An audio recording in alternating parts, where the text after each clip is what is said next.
Bago tayo mag-umpisa sa ating istorya, mag-iwan ka muna ng komento kung taga saan ka at anong oras ka nanonood ngayon.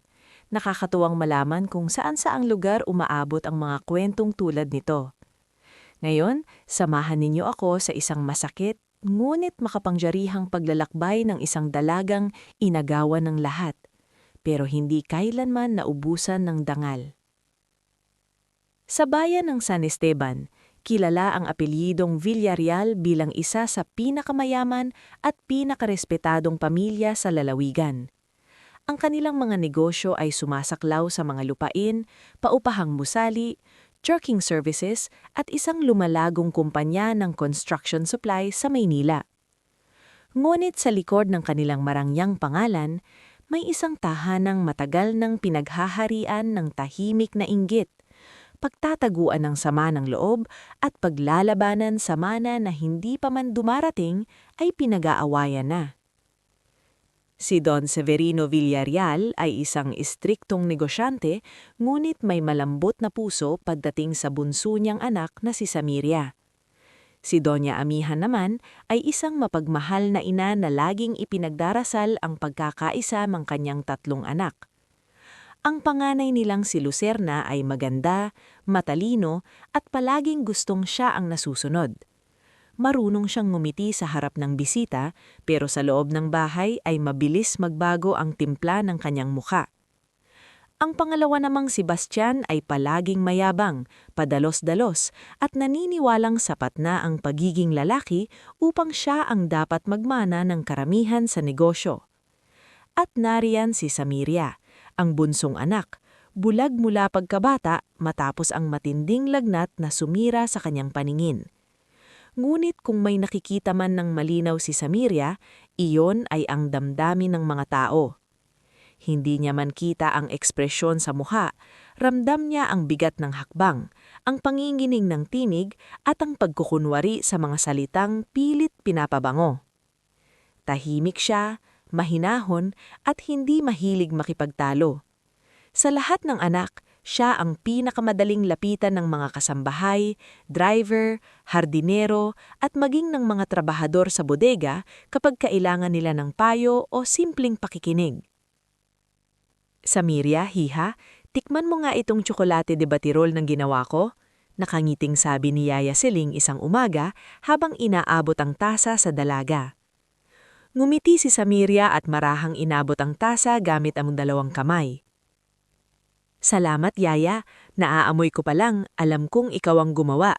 Kayo lang po ang marunong maglagay ng tamang alat at tamis. Napangiti si Yaya Seling, ngunit agad ding napasulyap sa pinto nang marining ang takon ni Lucerna na papalapit. Narito ka na naman, Yaya. Imbes na maghanda ka ng mga gamit ko para sa luncheon mamaya, nakikipagkwentuhan ka rito? Mataray na sabi ni Lucerna. Pasensya na po, Ma'am Lucerna. Inihatid ko lang po ang tsokolate ni Ma'am Samiria. Ako na nga ang nawalan ng gana. Malamig na sagot ni Lucerna bago tumalikod. At ikaw, Samiria, huwag kang masyadong komportable. Hindi pwedeng laging sa iyo umiikot ang atensyon ng lahat sa bahay na ito. Hindi sumagot si Samiria. Sanay na siya sa talim ng boses ng ate niya. Ngulit kahit nakayuko lamang siya, alam ni Yaya Seling na nasaktan ang dalaga. Lumaki si Samiria sa ganoong sistema. Mahal ng magulang, ngunit madalas na pinandidilatan ng mga kapatid. Kapag may family gathering, palaging kinukumusta ng mga tiyo at tiya si Samiria dahil naaawa sila at napapalapit sa kabaitan nito. Kapag may piyesta sa baryo, si Samiria ang gustong katabi ng mga matatanda dahil marunong itong makinig at hindi mayabang. At yon ang unti-unting patindi sa galit ni Lucerna at Bastian. Sa isip nila, bakit ang bulag na kapatid pa nila ang mas minamahal at mas iginagalang ng tao? Isang gabi, matapos ang mahabang hapunan, pinatawag ni Don Severino ang tatlong anak sa kanyang opisina. Mabigat ang boses ng matanda at halatang pinipilit niyang magmukhang matatag kahit hinihingal siya. Makinig kayong tatlo, anya. Ang negosyo at ari-arian ng pamilyang ito ay hindi dapat maging dahilan ng pagkawasak ninyo. Ang yaman, nawawala. Pero ang pangalan at dangal, kapag nasira, mahirap nang ibalik. Ano pong ibig ninyong sabihin, Papa? Tanong ni Bastian, halatang may pagkainip. Ibig kong sabihin, sagot ni Don Severino, pantay-pantay kayong tatlo sa dugo ko, at anuman ang mangyari, walang maiiwan sa inyo, lalo na si Samiria. Bahagyang tumigas ang panga ni Lucerna. Papa, hindi naman sa ganon pero praktikal lang. Paano pamamahalaan ni Samiria ang parte niya? Hindi na siya nakakakita. Bago pa makapagsalita si Don Severino, marahang nagsalita si Samiria. Ate, hindi ko naman inaagaw sa inyo ang kahit ano. Masaya na ako kung magkakasundo tayo. Napatawa si Lucerna, ngunit malamig ang tunog nito. Iyan nga ang problema sa'yo. Lagi kang paawa. Lucerna, mariing saway ni Doña Amihan, huwag mo siyang ganyanin. Mula noon, mas naging lantaran ng tensyon sa bahay. Nagsimulang maglabas-masok ang abogado ng pamilya na si Attorney Hilario Vera. Sa harap ng mga magulang ay magalang siya, ngunit kapag kausap na niya sina Lucerna at Bastian ng palihim, nag-iiba ang tono ng usapan. Kung gusto ninyong maging simple ang hatian sa hinaharap, bulong ni Attorney Hilario minsang nadatnan siya ni Manong Doro sa veranda, kailangan ninyong maagapan ang posibleng gulo. Ang bulag ninyong kapatid ang magiging komplikasyon. Hindi problema iyon, sagot ni Lucerna. Madali siyang mapaniwala. Basta't maingat tayo, dugtong ni Bastian, walang makakaalam. Hindi nila alam na mula sa di kalayuan, naroon si Riven, ang batang hardinero na may dalang pandilig. Hindi man niya narinig ang lahat, sapat na ang ilang piraso ng salita upang kutuban siya na may masama silang binabalak. Lumipas ang ilang buwan at unti-unting humina ang kalusugan ni na Don Severino at Doña Amihan. Na-stroke ang matanda habang si Doña Amihan ay inatake naman sa puso ilang linggo matapos siyang mapagod sa pag-aalaga sa asawa. Sa loob lamang ng isang taon, magkakasunod ng nilamon ng kamatayan ang haligi ng pamilyang Villarreal. Sa burol ni Don Severino, nakaitim si Samiria at tahimik lamang na nakahawak sa braso ni Yaya Seling. Ramdam niya ang lamig ng chapel, ang mga hikbi ng ilang kamag-anak at ang pabulong-bulong na usapan tungkol sa mana. Pagkaraan ng ilang buwan, nang sumunod namang mamatay si Doña Amihan, tuluyan ng gumuho ang ligtas na mundong kinalakihan niya. Mula noon, nagbago ang ihip ng hangin sa bahay. Ang dating maluwag at maaliwalas na silid ni Samiria ay inilipat sa mas maliit na kwarto sa likod ng mansyon. Ang dati niyang paboritong piano ay pinatanggal ni Lucerna dahil sayang lang sa espasyo. Ang personal assistant ng kanilang ina na si Tia Veron ay biglang pinaalis sa bahay. Maging ang mga pasimping kamustahan ng mga kasambahay kay Samiria ay binawasan dahil pinapangunahan sila ng takot na baka mapagalitan. Isang tanghali, habang naglalakad si Samiria sa pasilyo gamit ang memorya ng hakbang at hawak ang dingding, nasalubong niya si Bastian. "Oh, bakit naglalakad ka mag-isa? Nagpapasagabal ka na naman?" Inis nitong sabi. "Pasensya na kuya, hinahanap ko lang si Yaya Seling. Hindi pwedeng laging may nakaalalay sa'yo. Kailangan mong matutong huwag maging pabigat." Napahinto si Samiria. "Kuya, pabigat po ba ako?" Napabuntong hininga si Bastian, ngunit sa halip na magpakita ng awa, ay lalo pang tumigas ang boses. "Hindi mo ba nararamdaman? Simula nang mawala sina Papa at Mama, kami ang sumasalo sa lahat." "Hindi ko naman hiningi." "Eksakto. Wala kang hinihingi pero lahat napupunta sa'yo. Awa, atensyon, proteksyon, nakakapagod ka." Naiwan si Samiria sa gitna ng pasilyo, parang batang naligaw sa sariling tahanan. Hindi nagtagal, ipinatawag siya ni Lucerna at Bastian sa library. Naroon din si Attorney Hilario, pormal ang boses at kunwari mahinaw. "Samiria," sabi ni Lucerna sa pinakamalambing niyang tinig na tagal nang hindi ginagamit sa kanya. "Alam naming nahihirapan ka sa pagkawala ni na Papa at Mama. Gusto ka naming tulungan." "Talaga ba?" marahang tanong ni Samiria. Halatang sabik siyang makirinig ng kabutihan mula sa mga kapatid. "Oo, Sabat ni Bastian, may ihahanda lang kaming dokumento para masigurong tuloy-tuloy ang allowance mo at may mag-aasikaso sa'yo. Naisip naming protektahan ka sa abala ng mana, buwis at pamamahala. Pipirma ka lamang dito at kami na ang bahala sa lahat. May tiwala naman ako sa inyo. Kung para ito sa kapayapaan ng lahat, pipirma ako.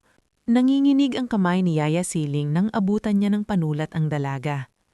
Gusto niyang sumigaw. Gusto niyang pigilan ito. Ngulit, nakatayo si Liserna sa likod niya. Malamig ang titig, habang si Bastian ay tila handang sumabog kapag may pumalag. Pinili ni Yaya Siling ang katahimikan, isang katahimikang habang buhay niyang pagsisisihan. Marahang nilagdaan ni Samiria ang dokumentong hindi niya nababasa. Hindi niya alam na iyon ay waiver of rights, isang papel na nagsasabing kusang loob niyang isinusuko ang lahat ng bahagi niya sa mana, kumpanya at mga ari-arian ng pamilya. Pagkatapos ng lagdaan, ngumiti si Lucerna. Ayan, sabi nito, mas magiging maayos na ang lahat. Ngunit sa mga sumunod na araw, sa halip na gumaan ang trato sa kanya, lalo lamang siyang pinaglamigan. Isang umaga, napansin ni Samiria na wala na ang ilan sa kanyang mga damit. Sa hapagkainan, hindi na siya hinihintay. Kapag may dumarating na bisita, hindi na siya ipinakikilala. At sa tuwing maririnig niya ang boses ni na Lucerna at Bastian, laging may kasunod na mga salitang institusyon, alaga, pabigat at walang silbi. Isang gabi ng malakas na ulan, pinuntahan siya ni Lucerna sa kanyang silid. Samiria, malumanay nitong sabi, may lugar kaming nahanap para sa'yo. Mas maaasikaso ka roon. Tahimik, maayos, at may mga taong sanay sa kalagayan mo. Lilisan po ba ako rito? Nanginginig na tanong ni Samiria. Pansamantala lang, mabilis na sagot ni Bastian mula sa pinto. Para mas mapabuti ang buhay mo. Pero ito ang bahay ni na Mama at Papa. Samiria, malamig na sabi ni Lucerna. Huwag ka nang magpahirap. Mas makabubuti ito sa lahat. Iyon ang gabing dahan-dahang naglakad si Samiria palabas ng mansyon, hawak ang lumong tungkod, suot ang simpleng besdida, at may maliit na bag na gamit na inihanda ni Yaya Siling habang palihim na umiiyak. Gusto sana ng matanda na sumama, mulit itinulak siya ni Bastian palayo. Pagkasakay ni Samiria sa sasakyan, niyakap niya ang bag sa kandungan. Ate, kuya, babalik din po ba ako? Mahinang tanong niya. Walang sumadot. Sa bawat patak ng ulan sa bubong ng sasakyan, mas lalong bumibigat ang dibdib ni Samiria. Hindi niya makita ang dinaanan nila, ngunit ramdam niyang palayo sila ng palayo sa nag-iisang tahanang kilala niya. At sa katahimikang iyon, nagsimulang mabuo ang unang punit sa pusong matagal nang nagtitiis. Isang punit na magbabago sa takbo ng buong buhay niya. Bago tayo magpatuloy sa ating istorya, magkomenta ka muna kung taga saan ka at anong oras ka nanonood ngayon. Nakakatuwang isipin na habang binubuksan natin ang susunod na yugto ng buhay ni Samiria, may iba't ibang pusong nakikinig at nakikidama mula sa iba't ibang lugar. Hindi agad nagsalita si Samiria matapos ang tanong niyang, Ate, Kuya, babalik din po ba ako? Sa loob ng sasakyan, tanging ugong ng makina at bagsak ng ulan sa bubong ang sumagot sa kanya. Naririnig niya ang mabigat na paghinga ni Bastian sa unahan at ang tunog ng mga kuko ni Lucerna na tila iritadong kumakatok sa pintuan ng kotse. Mas lalong sumikip ang dibdib ni Samiria nang mapansin niyang wala ni isa sa kanila ang lumakas loob magsinungaling man lang ng diretso sa kanyang mukha.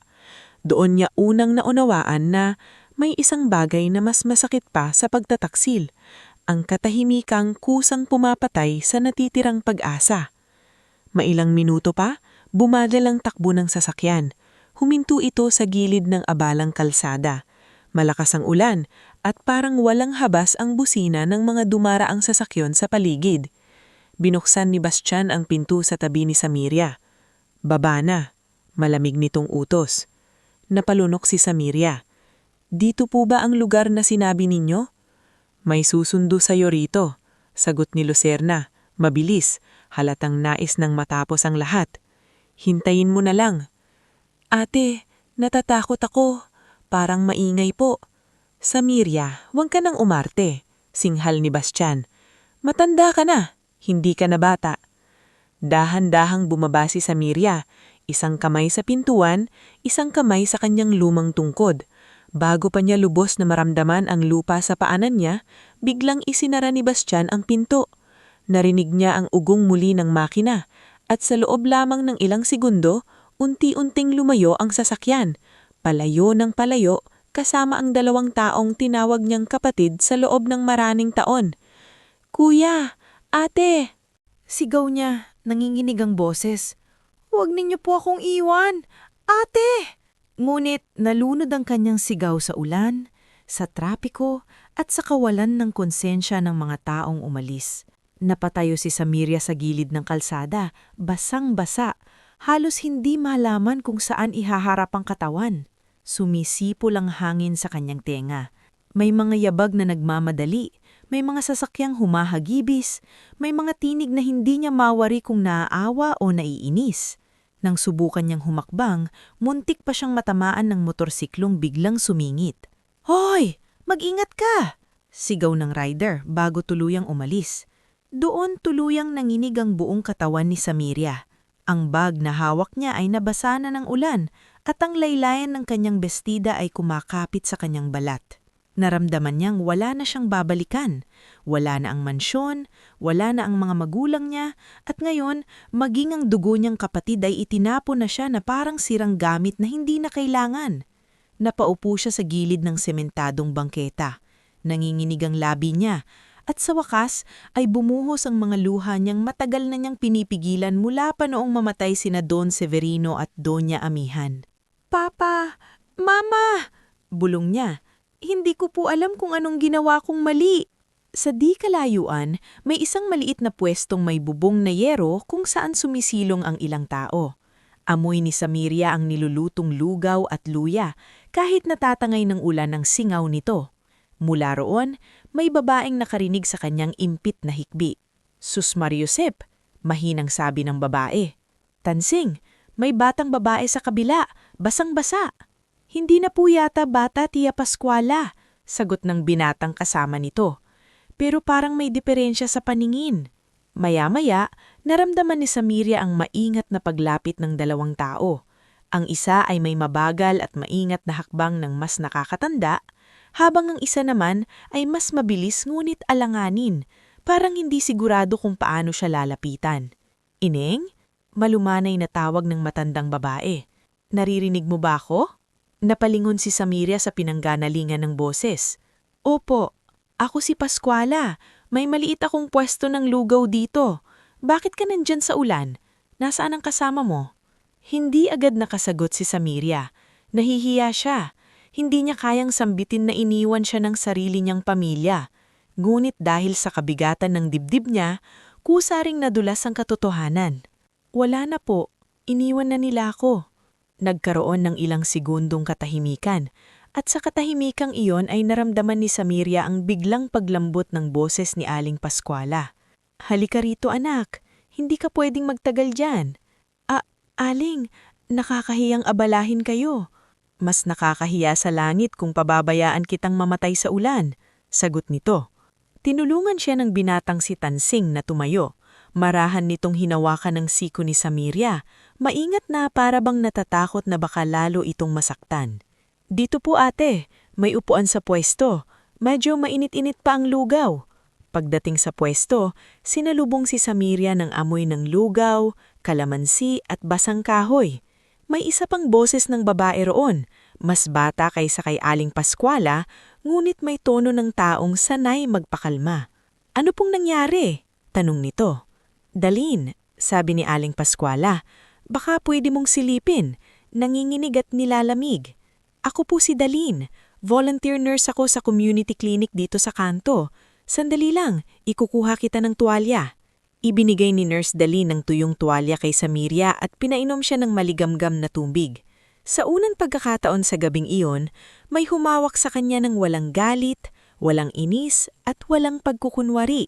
"Anak, anong pangalan mo?" Tanong ni Aling Pascuala habang hinihipa ng mainit na lugaw bago ilapit sa kanya.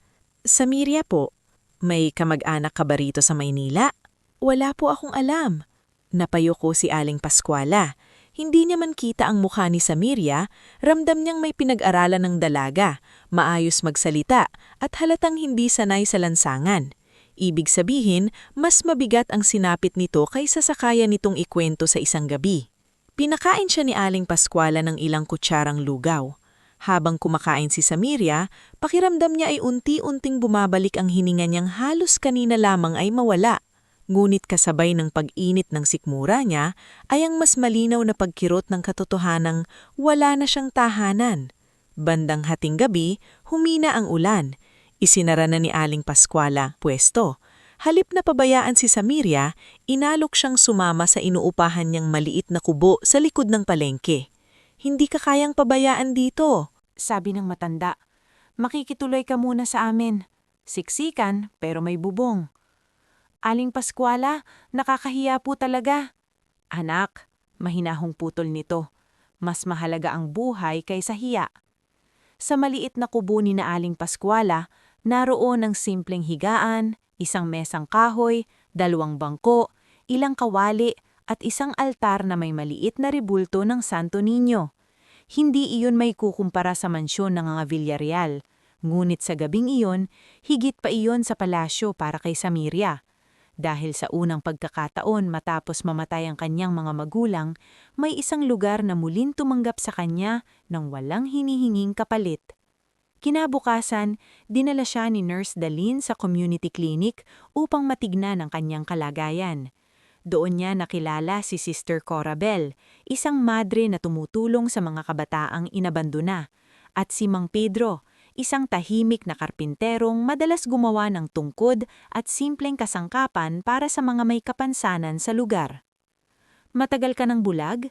tanong ni Dalin habang sinusuri ang mga pasa sa braso ni Samirya na marahil ay nakuha niya sa marahas na pag-akay sa kanya sa sasakyan.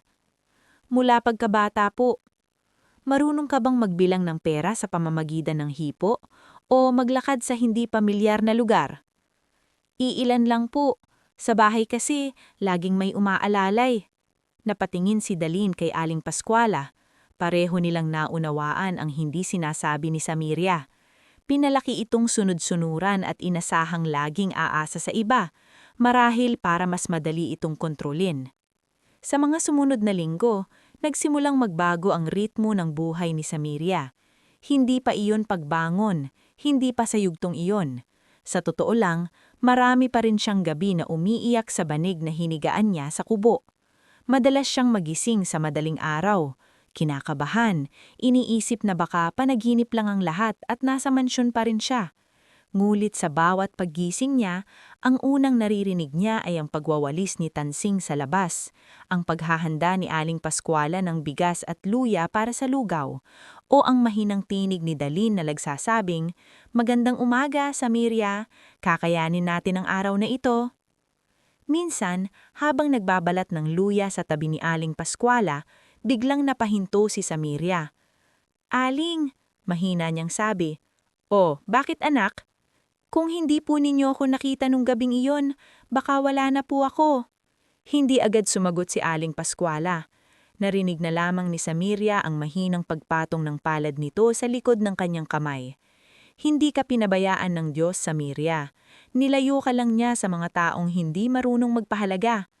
Napatango si Samirya, bagamat may tumulong na luha sa pisngi niya. Sa kabilang dako, sa mansyon ng mga Villarreal, mabilis namang pinabura ni na Lucerna at Bastian ang presensya ng bunsong kapatid. Pinalitan nila ang kandado sa lumang silid ni Samirya. Ipinaligpit ang ilang gamit nito. Nang magtanong si Yaya Seling kung masaan na ang dalaga, iisa lamang ang matigas na sagot ni Lucerna. Nasa tamang lugar na siya, at mas mabuting doon na siya. Ngunit hindi lahat ay naniwala. Si Manong Doro ay ilang gabing hindi mapakali. Si Riven naman ay palihiming nagtatanong sa mga guard at driver kung may alam sila sa tunay na nangyari. At si Yaya Seling, sa bawat tiklop niya ng mga kumot at sa bawat tingin niya sa bakanting silid ni Samiria, ay dinudurog ng konsyensyang hindi siya nagsalita sa oras na dapat sana'y ipinagtanggol niya ang batang lumaki sa kanyang kalandungan. Samantala, sa maliit na kubo sa likod ng palengke, walang kaalam-alam si Samiria na ang gabing itinapon siya sa kalsada ay hindi magiging wakas ng kanyang buhay. Iyon pa lamang pala ang simula ng napakahabang daang tatahakin niya. Isang daang puno ng pag-aaral, pagdurusa, bagong mga tao, at dahan-dahang pagbawi sa sariling dangal. Sa ngayon, isa pa lang siyang basag na pusong pilit pinagdudugtong ng kabutihan ng mga estranghero. Ngulit sa ilalim ng katahimikan ng mga gabing iyon, may unti-unti nang nabubuong tibay sa loob niya. Isang tibay na balang araw ay hindi na muling maaapakan ng ninuman. Bago tayo magpatuloy sa ating istorya, mag-iwan ka muna ng komento kung saan ka taga at anong oras ka nanonood ngayon.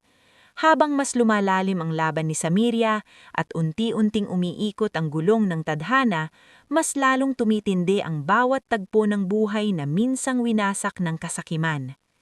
Lumipas ang maraming taon mula nang pulutin si Samiria ni Aling Pascuala sa gitna ng ulan at takot. Sa mga panahong una siyang natutong bumangon, hindi niya inisip ang paghihiganti. Mas inuna niyang buuin ang sarili, ang tapang na nawasak, ang dangal na yayurakan, at ang kakayahang mabuhay ng hindi nakaasa sa awa ng iba. Sa tulong ni Aling Pascuala, Tansing, Nurse Dalin at ng mga taong ipinadala ng pagkakataon sa kanyang buhay, unti-unti siyang natutong gumamit ng mundo kahit hindi ito nakikita ng kanyang mga mata. Sa mga sumunod na taon, naging bahagi ng pang-araw-araw niyang buhay ang community clinic, ang maliit na tindahan ng lugaw, at ang foundation na tumulong sa kanya para matuto ng braille, bookkeeping at mobility training. Ang dating dalagang hindi halos makatawid ng walang umaalalay ay natutong maglakad gamit ang tamang pagdama sa paligid, tumukoy ng direksyon sa tunog ng sasakyan at yabag, at kilatisin ng tao hindi sa mukha kundi sa tinig at ugali. Ngulit may isang bagay na hindi nagbago kay Samiria, ang pambihira niyang memorya at talino sa pakikitungo sa tao. 300 pa ang kulang ni Mang Rudy sa bigas nung nakaraang linggo. Minsang sabi ni Samiria habang nasa maliit na mesa ng tindahan ni Aling Pascuala. Nagulat si Tansing. Ate, paano mo naalala yun? Hindi nga naisulat ni Tia. Mahinang humiti si Samiria habang inaayos ang mga baryang nasa kahon. Iba ang tunog ng boses ni Ma'am Rudy kapag nahihiya. At noong isang linggo, 2 ang bigas na kinuha niya pero 1 lang ang binayaran. Mula roon, lalong humanga sa kanya si Aling Pascuala. Hindi nagtagal, si Samiria na ang naging tagaayos ng simpleng kita at utang sa pwesto. Nang mapansin ito ng isang retiradong profesor na suki ng lugawan na si Professor Edmundo Satre, siya mismo ang nagmungkahi na pag-aralin si Samiria sa isang mas maayos na programa para sa mga may kapansanan. Sayang ang isip ng batang ito, sabi ni Professor Edmundo kay Nurse Dalin isang hapon. Hindi siya dapat habang buhay lang makulong sa gilid ng palengke. May kakaibang talino siya. Sa unay, tumanggi si Samiria. Natatakot siya. Hindi dahil ayaw niyang umasenso, kundi dahil pakiramdam niya ay napakalayo na ng mundo para sa isang tulad niyang bulag, iniwan at halos walang pagkakakilanlan. Professor, sabi niya minsang magkausap sila sa labas ng foundation, baka po hindi ko kayanin, baka hanggang dito lang po talaga ako. Ano ang hanggang dyan lang? Sagot ng matanda. Ang kakayahan ng tao ay hindi sinusukat sa kapansanan niya. Mas maraming nakikita ang isip mo kaysa sa mata ng maraming mapanlamang sa lipunan.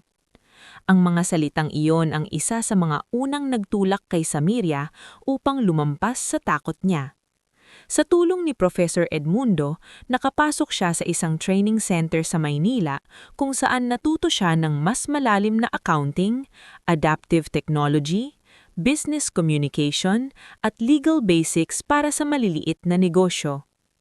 Doon niya nakilala si Mirel Onza, isang masayahing babae na part-time radio host at volunteer speaker para sa persons with disabilities, at si Verdan Vallejo, isang tahimik ngunit maaasahang massage therapist na madalas maghatid ng mga estudyanteng may kapansanan sa center.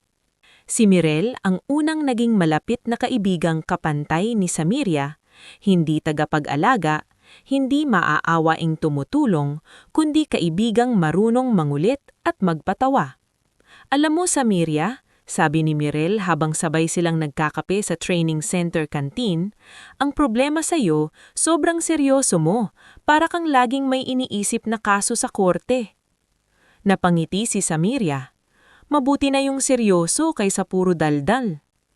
Naku, may dila ka rin pala, tawa ni Mirel. Ayos, ganyan ang gusto ko, hindi lang puro bait. Si Verdan naman ay hindi pala salita. Ngunit sa mga simpleng bagay, pagtiyak na nakakauwi si Samiria ng ligtas, pag-abot ng tamang dokumento sa mesa o pag-aalalay ng hindi nakakainsulto, unti-unti niyang nakuha ang tiwala ng dalaga. Sa mahabang panahon na nasanay si Samiria sa pagmamalupit at pagkukunwari, bago sa kanya ang presensya ng isang lalaking hindi mapagsamantala at hindi maingay ang kabutihan. Habang dahan-dahang lumalawak ang mundo ni Samiria, lalo ring lumalayo sa dati niyang anyo ang kumpanyang naiwan sa ilalim nina Lucerna at Bastian. Sa unang ilang taon matapos maagaw ng magkapatid ang buong mana, akala ng lahat ay lalo lamang lalaki ang Villareal Crest Holdings. Gumastos sila ng gumastos upang palabasing lumalawak ang impluensya nila. Bumili si Lucerna ng mamahaling bahay sa Alabang, dumalo sa kung ano-anong charity gala para kunwaring may malasakit sa lipunan, at nagpa-feature sa mga magazines bilang isa sa mga bagong mukha ng women-led business. Si Bastian naman ay naging kilala sa mundo ng mga suppliers at contractors, hindi dahil sa galing, kundi dahil sa tapang ng loob na magsuhol, manakot at magpasok ng mga proyektong walang matinong pag-aaral. Napapaligiran sila ng mga taong kapareho nilang ugali. Nariyan si Sorel Vinta, ang makintab magsalita ngunit mapagmanipulang PR consultant ni Lucerna. Nariyan din si Mauro Caste, ang finance officer na mahusay magtago ng butas sa libro kapalit ng porsyento sa bawat nakaw na transaksyon. At si Celestino Buray, ang supplier na mahilig magtaas ng presyo at magbigay ng substandard na materyales basta't may kickback si Bastian. Sa mga unang taon, umubra ang sistema nila. Tahimik ang mga board member dahil kumikita pa ang kumpanya sa dating pundasyon na iniwan ni Don Severino at Doña Amihan. May mga loyal na kliyenteng dala ng lumang pangalan ng pamilya. May mga empleyadong matiisin at umaasang maayos din ang pamamalakad.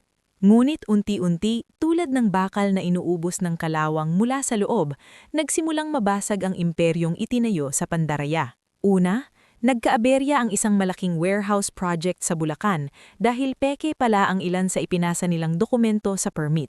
Sumunod, nagreklamo ang mga empleyado sa construction division dahil 3 buwan na silang delayed ang sahod. May ilang long-time clients na lumipat sa ibang supplier matapos makatanggap ng depektibong materyales. At ang pinakamasakit sa lahat, nagsimula ng kumalas ang ilang lumang board member na minsang tapat sa mga Villareal dahil napansin nilang lumubog na sa kabulukan ang kumpanya. Isa sa mga unang nagsimulang magtaka ay si Corven Dalisay, batang board member na anak ng isa sa dating kaibigan sa negosyo ni Don Severino. Tahimik siya sa umpisa, ngunit matalas magmasid. Hindi tugma ang projection sa aktwal na cash flow. Sabi niya minsang pulong sa finance team. Ngumiti si Mauro Caste, at mabilis na sumagot, Sir Corven, may timing lang po talaga ang release ng receivables. 3 quarter ng timing ang dahilan ninyo. Malamig na sagot ni Corven. Sa legal side naman, unti-unti nang nawalan ng tiwala si Fiona Yibardes, ang head legal counsel ng kumpanya. Ilang beses niyang pinayuhan sina Lucerna at Bastian na ayusin ang compliance at itigil ang ilang kahina-hinalang kontrata, ngunit palagi siyang isinasantabi. Hindi ka namin binabayaran para pigilan kami, minsang matigas na sabi ni Lucerna. Binabayaran ka namin para humanap ng paraan, at hindi po lahat ng paraan ay legal. Mahinang pero diretso namang sagot ni Fiona. Samantala, sa panig ni Samiria, unti-unti nang humuhubog ang mas malaking pangarap. Hindi na lang simpleng pag-aaral at maliit na kabuhayan ang laman ng isip niya. Nais niyang magtayo ng organisasyon na hindi lamang kikita, kundi tunay na magpapataas sa mga taong itinatapon ng lipunan, tulad ng ginawa sa kanya noon. Sa tulong ni na Professor Edmundo, Mirel, Verdan, Nurse Dalin at kalaunan ng isang negosyanteng taga Iloilo na nagngangalang Joaquin Lumbre, nakapagtayo si Samiria ng isang maliit na kooperatiba para sa mga bulag, mga inabandona at mga nawalan ng hanap buhay. Nagsimula sila sa mga handcrafted items, massage services, community logistics at bookkeeping assistance para sa mga maliliit na negosyo. Hindi naging madali ang lahat. Ilang beses silang nabigo. May investor na umatras, may partner na hindi tumupad. May ilang taong umaayaw kapag nalalamang ang mga nasa likod ng organisasyon ay mga taong may kapansanan. Ngunit sa bawat kabiguan, mas tumitibay si Samiria. Kung gusto nating seryosohin tayo, sabi niya minsang pulong sa maliit nilang opisina, hindi sapat ang awa ng tao. Kailangan nating maging mahusay. Napatingin sa kanya si Joaquin, na noon ay nagsisimula pa lamang humanga hindi lang sa kanyang talino, kundi sa tatag ng loob nito. At paano kung hadlangan tayo ng mga mas malalaking negosyante? Tulad ng dati, kalmadong sagot ni Samiria, gagawin natin ang hindi nila inaasahan. Mananahimik tayo habang lumalakas. Sa loob ng maraming taon, iyon ang ginawa nila. Habang dahan-dahang lumalaki ang kooperatiba hanggang maging isang lehitimong holding group sa likod ng iba't ibang social enterprises, tahimik ding inaral ni Samiria ang takbo ng Villarreal Crest Holdings. Hindi niya unungkat agad ang nakaraan. Hindi siya nagpadala sa emosyon. Sa halip, pinuntahan niya ang legal records, corporate movements, public filings at mga balitang hindi na itago ng pera ni na Lucerna at Bastian. Sa tulong ni Sabine Turalba, isang matalas at maingat na corporate strategist na ipinakilala ni Joaquin, natutunan ni Samiria kung paano gumagalaw ang mga acquisitions, debt transfers at controlling interests sa mundo ng mga malalaking kumpanya. Kung gugustuhin mo, Sabi ni Sabine isang gabi habang nagpapaliwanag sa conference table, pwede nating habulin agad ng personal ang mga kapatid mo, pero mas magulo at mas emosyonal ang laban na yon. Ayaw ko ng magulo, sagot ni Samiria habang marahang hinihimas ang hawakan ng kanyang tungkod. Ang gusto ko, kapag dumating ang araw, wala silang matatakbuhan. Napangiti si Sabine. Kung ganon, sa utang tayo magsisimula. Doon sila pinakamahina. At iyon ang naging simula ng pinakamatahimik ngulit pinakamapaminsalang hakbang laban sa mga taong minsang umagaw sa buong buhay ni Samiria. Habang si Lucerna ay abana sa pagpapanatili ng kanyang sosyal na imahe at si Bastian ay lunod sa pagpapakitang kaya at sablay na desisyon, may isang misteryosong kumpanya ang unti-unting bumibili ng mga pautang ng Villarreal Crest Holdings sa iba't ibang bangko at financial institutions. Hindi pansin sa umpisa ng magkapatid ang galaw na ito dahil abala sila sa pagtatakip ng agarang problema. Ngunit nang magsimulang humigpit ang terms ng restructuring at may ilang assets na kailangang isanla, doon nila unti-unting naramdaman na may kamay na matagal nang nakapaligid sa leeg ng kanilang imperyo. Sinong bumibili ng mga utang natin? Sigaw ni Bastian sa emergency meeting. Nagkibit balikat si Mauro, halatang pinapawisan. May shell company po na ginagamit, sir. Hindi pa malinaw ang principal owner. Huwag mo kong lukohin, bulyaw ni Bastian sabay hampas ng folder sa mesa. Bayad ka para malaman ang mga ganyang bagay. Mas tahimik si Lucerna, ngunit mas mapanganib ang galit sa kanyang boses. Corvin, Fiona, gusto kong malaman kung paano nangyari ito nang hindi natin alam. Diretsahang sumanot si Fiona. Matagal ko nang sinasabing delikado ang financial exposure ng kumpanya. Hindi ninyo ako pinakinggan. Sa unang pagkakataon, walang naibado si Lucerna pabalik. Hindi pa nila alam noon na sa kabilang panig ng lungsod, sa isang eleganteng ngunit pribadong opisina, nakaupo si Samiria sa harap ng mahabang mesa kasama sina Sabine, Joaquin at Verdan. Sa harap nila ay mga dokumentong may marka ng bagong tatag, ngunit mabilis na lumalakas na kumpanyang kilala sa pangalan na Aurum Arc Holdings. Nakuha na natin ang major debt positions, sabi ni Sabine. Kapag nag-default pa sila sa susunod na quarter, pwede na nating ilatag ang susunod na yugto. Tahimik si Samiria sa loob ng ilang segundo. Hindi siya nakangiti. Hindi rin siya nanginginig. Ngunit sa kaibuturan ng dibdib niya, alam niyang papalapit na ang araw na haharap siya hindi bilang iniwang kapatid, kundi bilang taong hindi na nila kayang yurakan. Hintayin natin, mahinahong sabi niya. Hindi pa ito ang tamang sandali, pero malapit na. At sa labas ng bintanang hindi man niya nakikita, ang lungsod ay patuloy sa pagtakbo.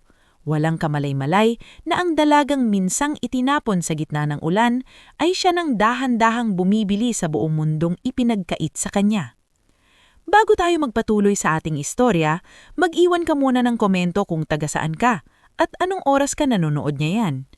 Habang papasok tayo sa pinakamatinding yugto ng buhay ni Samiria, mas lalo nating mararamdaman na may panahon para sa luha at may panahon din para sa tahimik ngunit matinding pagbalik ng katarungan.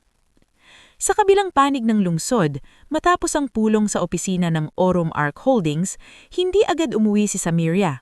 Tahimik lamang siyang nakaupo sa kanyang swivel chair, magaan ang kamay na nakapatong sa makinis na hawakan ng tungkod niyang pinasadya ni Mang Pedro ilang taon na ang nakalipas. Hindi na iyon ang simpleng lumang tungkod na dala niya noong gabing itinapon siya sa ulan. Pinalitan na iyon ng isang eleganting tungkod na may matibay na katawan, makinis na kahoy at gintong detalye sa hawakan. Isang regalong sama-samang ipinagawa ni na Aling Pascuala, Tansing, Mirel, Verdan at Joaquin noong unang taon ng opisyal na pagkakatatag ng kanilang holding company.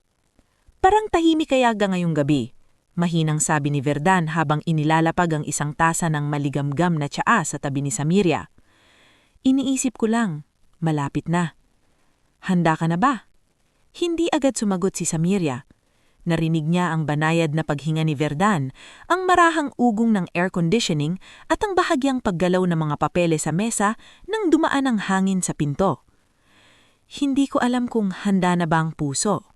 Marahan niyang sabi, pero handa na ang isip ko. Sa puntong iyon, hindi na siya ang babaeng umiiyak lamang sa banig ng kubo ni Aling Pascuala. Ngulit hindi rin siya naging bato. Sa loob ng 20 taon, natutunan niyang pwedeng maging matatag nang hindi nawawala ang pagiging tao. At iyon ang dahilan kung bakit napakahalaga ng susunod na hakbang. Hindi lamang iyon pagbili ng kumpanya, hindi lamang iyon pag-angkin sa karapatang ninakaw sa kanya. Iyon ay pagharap sa dalawang aninong minsang nagpaniwala sa kanya na wala siyang halaga. Samantala, sa Villarreal Crest Holdings, halos hindi na natutulog sina Lucerna at Bastian. Sa loob ng ilang linggo matapos malaman na isang misteryosong kumpanya ang may hawak ng malaking bahagi ng kanilang utang at strategic leverage, sunod-sunod na ang dagok sa kanila. May 2 senior managers ang biglang nagbitiw. Isang bangko ang tumangging i-renew ang kanilang credit facility. Ilang suppliers ang humihingi na ng advance payment bago mag-deliver. At sa gitna ng kaguluhan, nagkaroon pa ng leak sa media hinggil sa umano'y financial misrepresentation sa isa sa mga subsidiary ng kumpanya. Hindi ito pwedeng nagkataon lang, sigaw ni Bastian habang pabalibag na isinara ang pinto ng conference room. May sumisira sa atin mula sa loob. Nakaupo si Lucerna sa dulo ng mesa, halatang puyat, ngunit pilit pa ring pinananatili ang kanyang composure. Tumigil ka sa kakasigaw. Hindi tayo makakaahon kung puro emosyon ang paiiralin mo. Ako pa ang emosyonal?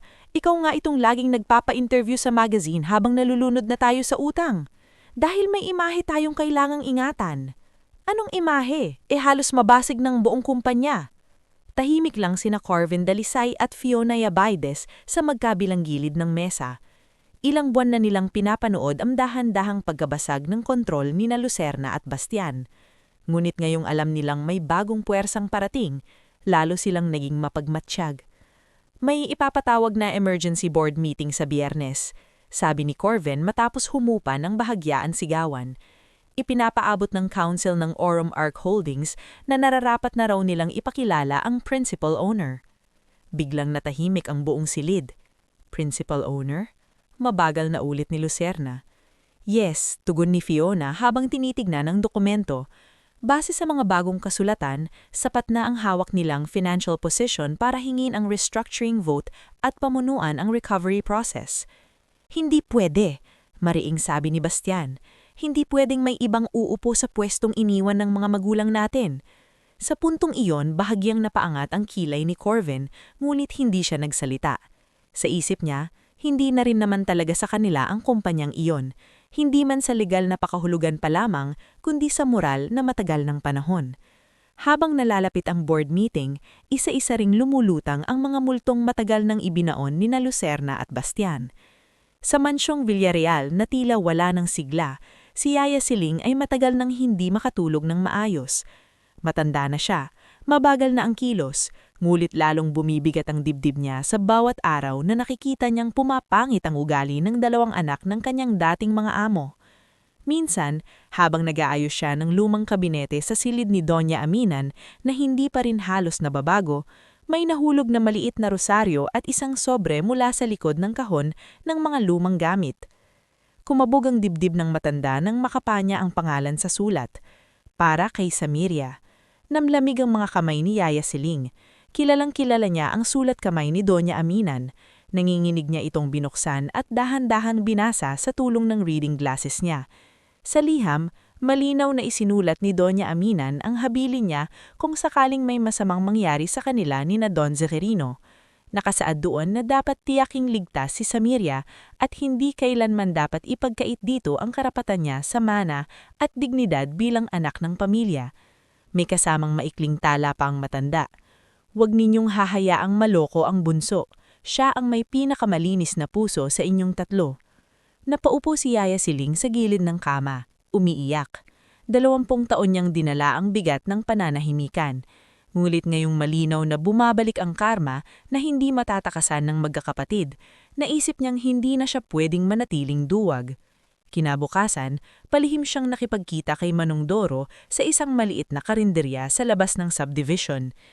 "Siling, bakit nanginginig ka?" tanong ng matandang driver. Iniabot niya ang sulat. Pagkabasa ni Manong Doro, namutla rin ito. "Dapat noon pa natin ito inilabas," paos nitong sabi. "Natakot ako," umiiyak na tugon ni Yaya Siling. "Patawad, natakot ako para sa trabaho, para sa anak ko noon. Pero habang tumatagal, lalo akong dinudurog ng konsensya." Matagal na natahimik si Manong Doro bago siya sumagot. "Kung babawi man tayo, ngayon na iyon."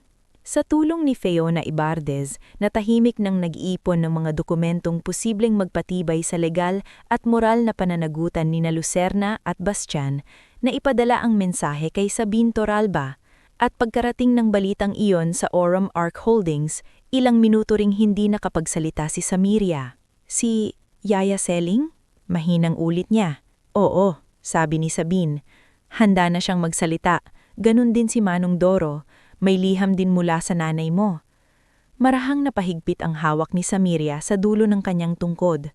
Hindi na niya alam kung ano ang mas nangingibabaw sa dibdib niya. Galit, sakit, o pananabik. "Naririnig ko pa rin ang boses ni Mama. Kahit minsan, hindi nawala sa isip ko." Lumapit si Mirel at marahang hinawakan ang kanyang balikat. "Kaya nga kailangan mong harapin ito ng taas noo. Hindi na ito basta negosyo. Katotohanan na ito." Pagsapit ng araw ng emergency board meeting, tila mas mabigat ang hangin sa buong punong tanggapan ng Villarreal Crest Holdings. Maagang dumating ang mga directors, auditors, legal counsel at ilang pangunahing shareholders. Lahat ay curious, balisa o lihim na umaasang may mangyayaring malaki. Sa hallway pa lamang, nagbubulungan na ang ilan. Sino raw ba talagang may-ari ng Aurum Arc? Baka foreign investor? Baka political family? Baka conglomerate mula sa Cebu? Sa loob ng boardroom, tahimik ngunit kumikirot ang tensyon. Si Lucerna ay nakasuot ng mamahaling ivory blazer at perlas sa tenga, ngunit hindi nito maitago ang pamumutla sa mukha. Si Bastian naman ay halatang puyat, padaskol ang kilos at hindi mapakali sa kanyang upuan. Nang pumasok sina Corvin at Fiona, sumunod ang 2 abogado mula sa panig ng Aurum Arc Holdings. Pagkaraan ng ilang segundo, biglang mas lumalim ang katahimikan sa silid nang bumukas muli ang pinto. Dahan-dahang pumasok si Samiria, naka-sunglass siya, maayos ang postura at suot ang eleganteng dark emerald na bestida na simple ngulit mamahalin ng tela. Sa kanyang kanang kamay ay ang tungkod na may gintong detalye at maliliit na diamante sa hawakan. Hindi iyon mukhang yabang, mukhang iyong pahayag. Pahayag ng isang babaeng minsang hinubaran ng karapatan, ngunit nagbalik ng hindi na kayang tapakan. Ilang segundo munang walang nagsalita. Pagkatapos ay marahang tumayo si Lucerna, tila hindi makapaniwala. Hindi, imposible! Nanginginig ang boses ni Bastian. Si Samiria? Huminto si Samiria sa unahan ng mesa. Hindi niya kailangan makita ang mga mukha nila upang maramdaman ang biglang pagkawasak ng yabang nilang matagal na niyang kabisado sa tunog pa lang ng paghinga. Magandang umaga, kalmado niyang sabi. Ako si Samiria Villarreal at ako ang principal owner ng Aurum Arc Holdings. Parang nabingi ang lahat sa bigat ng mga salitang iyon. Anong kalokohan ito? Pasigaw na sabi ni Bastian. Hindi pwede ito. Wala kang alam sa pagpapatakbo ng kumpanya. Si Sabine Torralba, nakasunod ni Samiria, ay mahinahong naglatag ng folder sa mesa. Base sa Debt Acquisition Records, Restructuring Authority, Asset-Backed Control Agreements at Voting Leverage na hawak ng kliyente ko, siya na ang may legal controlling position para pamunahan ng recovery at restructuring ng Villarreal Crest Holdings. Hindi ito maaari, ani ni Lucerna, ngayon ay basag na ang tindig. Paano siya magkakaroon ng ganitong kapangyarihan? Hindi sumagot si Samiria agad. Sa halip, marahang niyang inilapag ang dulo ng kanyang tungkod sa sahig. Sa parehong paraang ginamit ninyo noon. Tahimik, planado, at legal. Napatingin ang lahat kina Lucerna at Bastian. Ipinagpatuloy ni Samiria. Ang kaibahan lang, hindi ako nandaya. Hindi ako nagsamantala sa taong nagtitiwala sa akin. Hindi ko ninakaw ang karapatan ng kapatid ko. Hindi ko iniwan ng isang taong walang kalaban-laban sa gitna ng kalsada habang umuulan. Halos mawalan ng kulay ang mukha ni Lucerna. Wala kang patunay. Meron, Sagot ni Fiona. Sa hudyat ni Sabine, pumasok sa silid sina Yaya Seling at Manong Doro. Nanlaki ang mata ng ilang dating directors na nakakakilala sa dalawang matandang tauhan ng Villarreal family. Kasunod nila ang isang dokumentong hawak ng council, ang liham ni Doña Amihan at ilang notarized statements na sumusuporta sa kwento ng pagtataksil at abandonment. Hindi ko na kayang manahimik, umiiyak na sabi ni Yaya Seling. Patawad, Ma'am Samiria. Ako ang nag-abot sa inyo ng panulat noon. Natakot ako, pero totoong niloko kayo at totoong iniwan nila kayo sa kalsada. Napaatras si Lucerna. Napaupo si Bastian. Si Manong Doro naman ay nagsalita rin. Paos, ngunit matatag. Ako ang nagmaneho nung gabing iyon. Hindi ko napigilan ang sarili ko araw-paraw sa pagsisisi. Hindi ko po kayo nakalimutan, Ma'am Samiria. Sa loob ng boardroom, wala nang makapagsinungaling. Dahan-dahang nagsalita si Samiria at sa bawat salitang lumalabas sa kanyang bibig ay parang unti-unting gumuho ang matagal nang itinayong kaharian ng takot at panlilinlang. Hindi ako bumalik para manggulo, sabi niya. Hindi rin ako bumalik para magwala. Bumalik ako para itama ang kasaysayang binaluktot ninyo. Bumalik ako para linisin ang pangalang sinira ninyo. At higit sa lahat, bumalik ako para ipakita sa inyong hindi kailanman naging kahinaan ang pagiging bulan ko. Ang tunay na kahinaan ay ang pagiging sakim, duwag at walang konsensya. Umalingaw-ngaw ang katahimikan pagkatapos niyang magsalita. At sa unang pagkakataon sa loob ng 20 taon, hindi na si Samiria ang pinapatahimik sa isang sulok. Siya na ngayon ang tinig na walang makapatigil. Siya ang sentro ng silid. Siya ang may hawak ng kapangyarihan. At ang mga taong minsang nagtapon sa kanya na parang wala siyang halaga ay nakaupo mayon sa harap niya. Wasak ang yabang, basag ang lihim, at hindi na kayang takasang ang pagbabalik ng katarungan. Bago tayo magpatuloy sa huling bahagi ng ating istorya, mag-iwan ka muna ng komento kung taga saan ka at anong oras ka nanonood ngayon. Sa yugtong ito, masasaksihan natin na ang pinakamagandang paghihiginti ay hindi lang pagbawi sa nawala, kundi ang pagbuo ng mas marangal, mas tahimik, at mas makabuluhang buhay matapos ang lahat ng sakit na pinagdaanan. Naiwan sa loob ng boardroom ang bigat ng katahimikan matapos ang pagharap ni Samiria sa kanyang mga kapatid. Walang nakapagsalita ng ilang sandali. Ang mga board member na dati takot kumontra kina Lucerna at Bastian ay ngayoy lantaran ng napapatingin sa magkapatid na parabang unang beses nilang nakita kung gaano kalalim ang kabulukan ng dalawang iyon. Ngunit sa halip na hayaang manaig ang emosyon sa sandaling iyon, marahang tumayo si Samiria at nagsalita sa paraang hindi nila inaasahan. Ngayong malinaw na sa lahat kung sino ang may legal na kontrol sa kumpanyang ito, kalmado niyang sabi, gusto kong sabihin na hindi ako narito para gumanti sa paraan ninyo. Hindi ko sisirain ang kumpanyang itinayo ni na Papa at Mama dahil lamang sa galit. Maraming empleyado ang umaasa rito. Maraming pamilya ang kakain o magugutom depende sa desisyong gagawin natin. Napayoko ang ilang department heads na naroon sa silid. Ramdam nilang hindi katulad ni Lucerna at Bastian ang bagong pinuno ng kumpanya. Ang iniisip ni Samiria ay hindi sariling yabang, kundi mga buhay na maaapektuhan ng bawat pirma at bawat utos.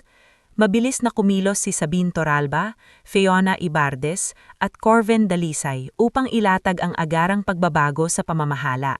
Sa pamamagitan ng formal na boto ng board at dokumentong hawak ng Aurum Arc Holdings, agad na sinuspende sa lahat ng executive powers sina Lucerna at Bastian habang isinasagawa ang masusing internal at legal na investigasyon. Inalis si Mauro Caste sa Finance Office at inipataw ang audit freeze sa lahat ng accounts na may kahinahinalang galaw.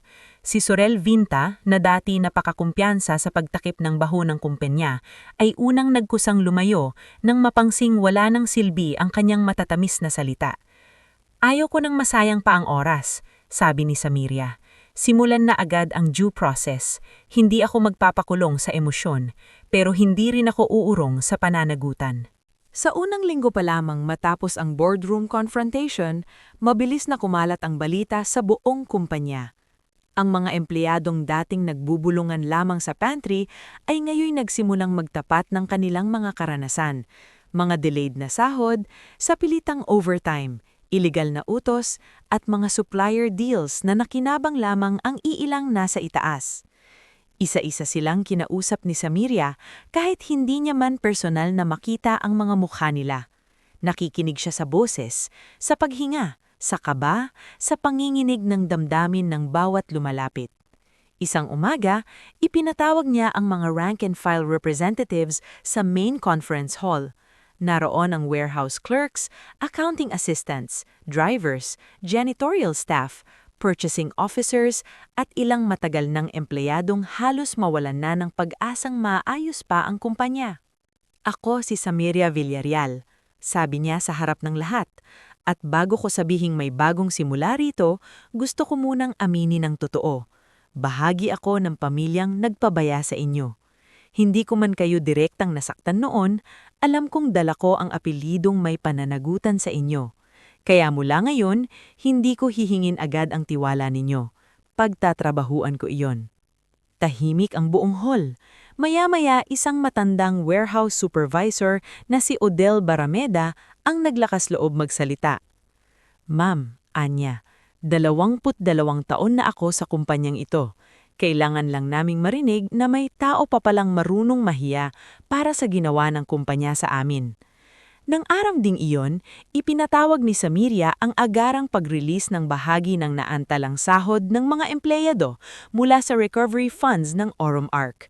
Gumawa siya ng phased plan para sa full salary normalization, health benefit reinstatement at independent grievance channel na pamumunuan ni Fiona at ng bagong HR restructuring consultant na si Leora Cabezana. Hindi naging madali ang proseso, lalo na't lubog pa rin sa utang ang kumpanya. Ngunit malinaw kay Samiria na ang unang hakbang sa tunay na pagbangon ay hindi bagong logo o magarbong press release, kundi makatauhang pagtrato sa mga tao. Samantala, sa panig ni Lucerna at Bastian, saka pa lamang lubusang dumating ang bigat ng pagbagsak. Hindi na sila malayang makapag-utos sa opisina. Ang dati nilang mga tauhang handang tumawa sa kanilang biro at sumunod sa bawat kapritsyo ay tahimik nang lumalayo. Si Lucerna, na sanay laging presentable at kontrolado ang imahe, ay unti-unting nawalan ng tikas habang isa-isang lumalabas sa investigasyon ang mga anomalya sa kanyang mga media, image at vendor contracts. Si Bastian naman ay ilang beses pang nagtangkang magwala, ngunit wala nang natatakot sa kanya. Kahit ang mga dati niyang bodyguard at assistant ay formal nang inilipat ng assignment sa utos ng bagong management. Isang hapon, ipinatawag ni Samiria ang dalawa sa isang pribadong conference room, kasama sina Sabine at Iona bilang saksi. Hindi para ipahiya sila sa publiko, kundi para harapin sila ng huli. Hindi bilang kapatid na humihingi ng awa, kundi bilang taong may sapat ng lakas upang tapusin ang nakaraan sa tamang paraan. Pagpasok ni na Lucerna at Bastian, kapansin-pansin ang malaking ipinagbago nila. Si Lucerna ay mukhang ilang gabi nang hindi natutulog ng maayos. Si Bastian na may tila nabawasan ng yabang, ngulit may natitira pa ring bakas ng galit sa tikom na bibig. "Ano pa bang gusto mo?" Malamig na tanong ni Lucerna, bagaman halata ang pagod sa boses. "Nasa iyo na ang lahat." Marahang umupo si Samiria. "Hindi lahat. Hindi ninyo maibabalik sina Mama at Papa. Hindi ninyo maibabalik ang 20 taon na kinuha ninyo sa akin. Hindi ninyo maibabalik ang gabing iniwan ninyo ako sa ulan." Napayuko si Lucerna. Si Bastian lamang ang sumagot. "Hindi naman namin akalaing aabot sa ganito." "Talaga?" tanong ni Samiria. "Noong pinirmahan ninyo ako sa waiver, ano ang akala ninyo? Na magiging masaya ako? Noong iniwan ninyo ako sa kalsada, ano ang akala ninyo? Na may anghel na sasala sa akin?" Hindi nakasagot si Bastian. Ipinagpatuloy ni Samiria, ngayon ay mas mabagal ang boses, ngunit mas mabigat ang bawat salita. "Hindi ko kayo ipapahamak ng labag sa batas. Dadaan kayo sa tamang proseso. Haharapin ninyo ang mga kaso, ang civil liabilities at ang lahat ng resulta ng mga ginawa ninyo. Pero gusto kong malaman ninyo ito. Hindi ako nabuhay sa loob ng 20 taon para lang makita na lumuhod kayo. Nabuhay ako para patunayan sa sarili kong hindi ninyo nagawang wasakin ang pagkatao ko." Biglang humagulhol si Lucerna. Hindi iyon ang elegante at kontroladong pag-iyak na bagay sa mga sosyal na handaan. Iyon ay iyak ng isang taong unang beses binasag ng katotohanan. "Patawarin mo ako," mahina nitong sabi. "Nainggit ako sa iyo. Kahit hindi ka nakakakita, ikaw ang minahal. Ikaw ang pinoprotektahan. Akala ko kapag nawala ka, mapupunta sa amin lahat." "Napunta nga sa inyo," sagot ni Samiria. "Pero hindi ninyo napanatili." Tahimik lamang si Bastian. Sa wakas, marahang nagsalita rin ito. "Akala ko noon kahinaan ng kabaitan. Akala ko kung hindi tayo mananapak, tayo ang matatapakan." "Hindi," sabi ni Samiria. "Ang tunay na kahinaan ay ang takot ninyong magmahal ng patas." Hindi niya sila niyakap, hindi rin niya sila sinigawan. Ang ibinigay niya sa kanila ay hindi madaling tawad, kundi malinaw na hangganan. May hustisya, may proseso, may posibilidad ng kapatawaran sa puso, ngulit hindi ng pagtaka sa pananagutan. At iyon ang pinakamarangal na wakas na maibibigay niya sa sugat ng nakaraan. Pagkatapos noon, ibinuhos ni Samiria ang lakas niya sa pagbabago ng kumpanya at sa paglikha ng mas malawak na mabuting epekto. Sa tulong ni Joaquin, Berdan, Mirel, Professor Edmundo, Nurse Dalin at maging ni Aling Pascuela at Tansing na hindi niya kailanman kinalimutan, itinatag niya ang Amihan Severino Center for Adaptive Living, isang institusyong nakapangalan sa kanyang mga magulang. Hindi lamang iyon charitable foundation para magmukhang mabuti sa publiko. Isa iyong kumpletong programang nagbibigay ng mobility training, livelihood support, scholarship, therapy, legal aid at pansamantalang matutuluyan para sa mga bulag, may kapansanan at mga inabandonan ng pamilya. Sa pagbubukas ng sentro, personal na humarap si Samiria sa mga unang benepisyaryo. May batang lalaking mahina ang paningin na si Elvio, isang inang iniwan ng asawa na si Maristela, isang dating factory worker na nawalan ng paa na si Benhur, at maraming iba pang dumating na bitbit ang sarili nilang sugat. Hindi ko kayo bibigyan ng awa, sabi ni Samiria sa opening program. Bibigyan ko kayo ng pagkakataon dahil iyon ang ibinigay sa akin ng mga taong sumalo sa akin nang wala na akong ibang matakbuhan. Sa likod ng entablado, tahimik na umiiyak si Aling Pascuela habang hawak ang panyo.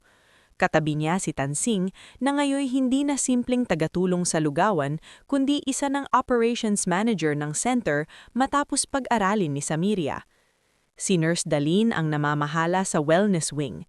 Si Professor Edmundo, kahit mahina na ang tuhod, ay honorary advisor sa education program. At si Verdan, na hindi kailanman nagsiksik sa sentro ng buhay ni Samiria, ngunit laging naroon kapag kailangan, ang tumulong magdisenyo ng recovery and therapy services para sa mga residenteng nangangailangan ng emotional rehabilitation. Dumating din ang panahon na unti-unting umayos ang personal na buhay ni Samiria. Hindi pa rin ibinalik ang kanyang paningin, ngulit matagal na niyang tinanggap na hindi iyon ang sukatan ng kabuuan ng kanyang pagkatao. Ang mas mahalaga ay malinaw na sa kanya kung sino siya. Hindi biktima, hindi basurang itinapon sa kalsada, hindi kawawang kapatid na niloko sa dokumento. Siya ay si Samiria Villarreal, isang babae na nilusaw ng sakit ngunit muling tumigas sa sariling dangal. Sa mga tahimik na gabi pagkatapos ng mahabang trabaho, madalas silang mag-usap ni Verdan sa hardin ng kanyang bahay. Hindi niya kailangang makita ang buwan upang maramdaman ang ganda ng gabi. Sapat na ang hangin, ang amoy ng damo, at ang presensya ng isang taong hindi kailanman gumamit ng kabaitan bilang sandata.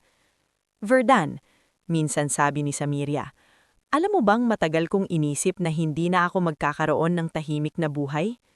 Akala ko rin noon, pero may mga taong dumadaan sa apoy hindi para masunog, kundi para luminaw kung sino talaga sila. Ngumiti si Samiria. Napakalalim mo na yata ngayon. Mahina ring natawa si Verdan. Ikaw kasi ang kasama ko. Hindi man iyon garapal na pag-ibig na puno ng sigawan at engrandeng esena, iyon ang uri ng pagmamahal na matibay. Tahimik, maingat, at marunong rumispeto sa mga latay ng nakaraan. At para kay Samiria, sapat na iyon upang masabing hindi natapos sa pagkawala ang buhay niya.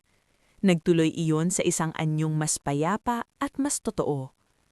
Pagkalipas ng isang taon, sa mismong anibersaryo ng gabing iniwan siya sa ulan, pinakilusapan ni Samiria si Tansing na ihatid siya sa lumang kalsadang malapit sa overpass kung saan siya minsang iniwan ni na Lucerna at Bastian.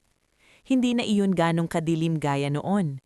May bago ng ilaw sa poste, may mas maayos ng bangketa, at sa tapat mismo ng lugar ay naroon ang maliit ngulit maayos na gusiling ipinagawa niya. Isang community shelter at emergency help post para sa mga taong biglang nawalan ng tahanan, pamasahe o masasandalan sa lungsod. Sa harap niyang shelter ay may simpleng karatulang nakaukit sa kahoy. Unang hakbang. Ipinangalan niya iyon sa unang gabing may umalalay sa kanya mula sa kawalan. Sa loob ng gusili ay may waiting area, help desk, hot meals corner, counseling room at referral support para sa mga inabandona at nawawalan ng direksyon. Si Aling Pascuala pa rin ang honorary house mother roon, habang si Tansing ang tumutulong sa operations kapag hindi abala sa center. Habang nakatayo si Samiria sa harap ng gusili, mahigpit ngunit panatag ang hawak niya sa kanyang tungkod. Dito po kayo iniwan noon, mahinang sabi ni Tansing. Oo, sagot niya. At dito rin nagsimula ang lahat. Hindi siya umiyak sa pagkakataong iyon. Wala nang pangangailangang magluksa sa parehong paraan. Ang sakit ay bahagi pa rin ng kanyang alaala, ngulit hindi na iyon kulungan. Isa na lamang iyong pahina sa napakahabang aklat ng buhay niyang siya na mismo ang nagsulat ng bagong wakas. Narinig niya ang tawanan ng ilang batang nakapila sa libreng lugaw sa loob ng shelter. Naamoy niya ang mainit na sabaw na kahawig ng unang lugaw na pinakain sa kanya ni Aling Pascuala noong gabing inulan siya. Nararamdaman niya ang marahang paglapit ni Verdan sa kanyang tabi. At sa gitna ng ordinaryo ngunit puno ng kabuluhang sandali, alam niyang nakarating na siya sa wakas na matagal nang ipinagkait sa kanya. Ang bulag na bunsong niloko, pinirma sa kasinungalingan at itinapon sa kalsada ay hindi lamang nakabawi. Nakalikha siya ng mas malawak na tahanan para sa mga taong tulad niyang minsang inabandona. Ang kumpanyang ninakaw sa kanya ay naibalik, nilinis at ginamit sa mas makatarungang paraan. Ang mga kapatid niyang naging alipin ng saliling kasakiman ay humarap sa bunga ng kanilang mga ginawa. At ang babaeng minsang naniniwalang tapos na ang buhay niya sa isang madilim na gabi ng ulan ay nakatayo ngayon sa sariling liwanag. Hindi dahil nakita niya ito ng mga mata, kundi dahil binuo niya ito gamit ang tapang, dangal at pusong hindi tuluyang pinatay ng sakit. At sa wakas, matapos ang 20 taon ng pagkaligaw, pagdudurusa at pagbangon, si Samiria ay hindi na lamang nakaligtas. Siya ay tunay nang nakauwi.